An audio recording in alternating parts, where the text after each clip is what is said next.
In this week of class, we're going to talk about the measurement process in social research. And one of the starting points in the measurement process is defining the concepts that relate to your research question and identifying indicators that can be used to represent those concepts in your research study. The measurement process begins. The starting point is the point at which the researcher formulates their question. When a researcher states a research question contains terms, concepts, or variables, different aspects of social reality. The goal of measurement is to specify the observable elements of the terms that are represented within these questions.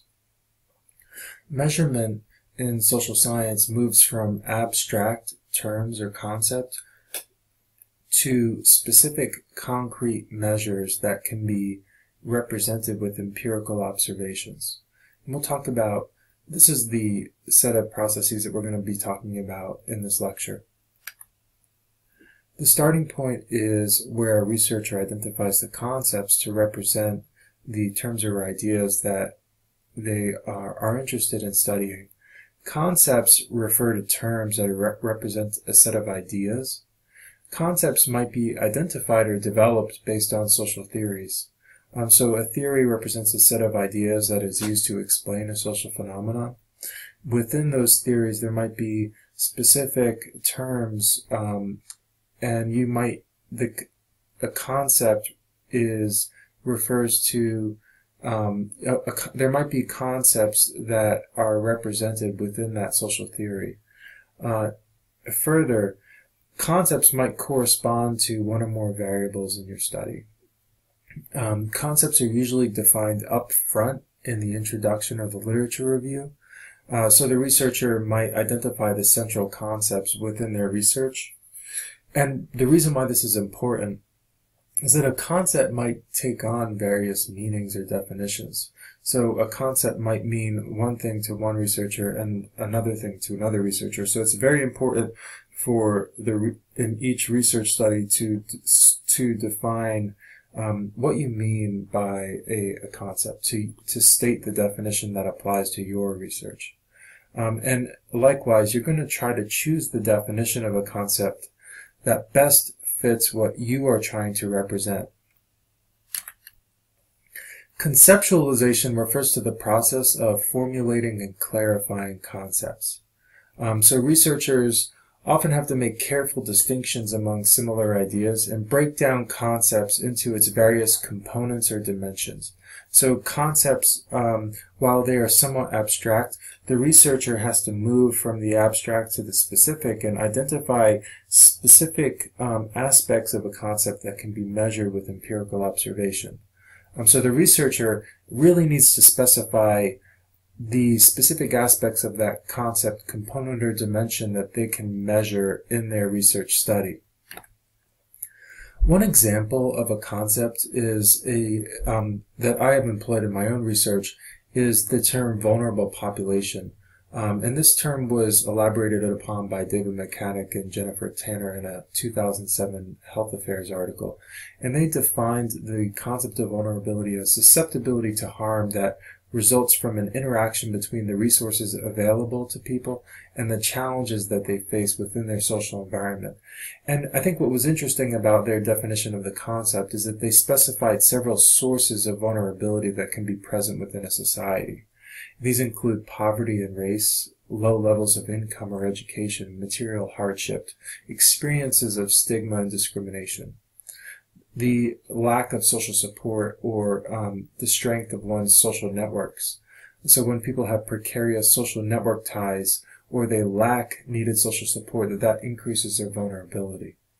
This was present within the case of Eric Kleinenberg's research on the heat wave in Chicago in 1995, in which he made the argument that a lot of mortality resulting from the heat wave was a consequence of sort of precarious social network ties, a lack of social support.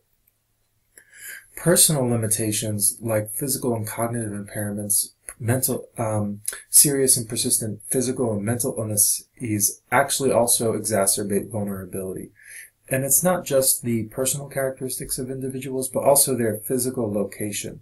So people who lived within impoverished areas, underdeveloped areas with underdeveloped or deteriorating infrastructure are also at increased risk of a susceptibility to stressful events. And you might, in the case of hurricanes, in neighborhoods within coastal areas that are maybe lower lying or that have deteriorating infrastructure might also be more vulnerable to natural disasters. So once you have specified the dimensions of a concept that you're studying, the specific pieces of a concept that you want to represent in your research, the next stage refers to operationalization. And operationalization refers to the process of taking concepts and detailing the observational categories or values that represent that concept. So the goal of a researcher is to move from the concept to an indicator variable in a research study. And the operational definition is sort of like the definition that translates the idea of a concept into a specific variable that can be measured in research.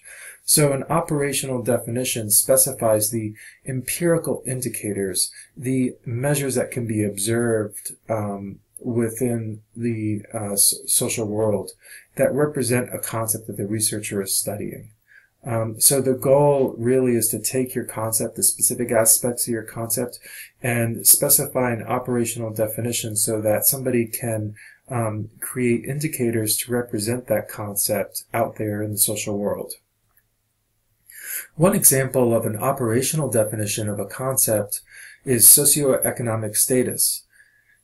So sociologists are often interested in social stratification and inequality, and they're often very much interested in measuring social class in their research study. And so one of the measures that sociologists use to represent social class is the composite measure socioeconomic status. And the composite measure of socioeconomic status is represented by three indices, that of income, education, and occupational prestige. So income is represented by specific categories or levels of household income that an individual earns in a given year. Education refers to the highest level of education that somebody might have achieved, whether that was high school, some level of college, a college degree, or even a graduate degree. Occupational prestige within American society, different jobs have different levels of prestige. So physicians or lawyers have higher levels of occupational prestige than high school teachers. And so a researcher might assign a prestige score to an individual's occupation as a way of representing their socioeconomic status.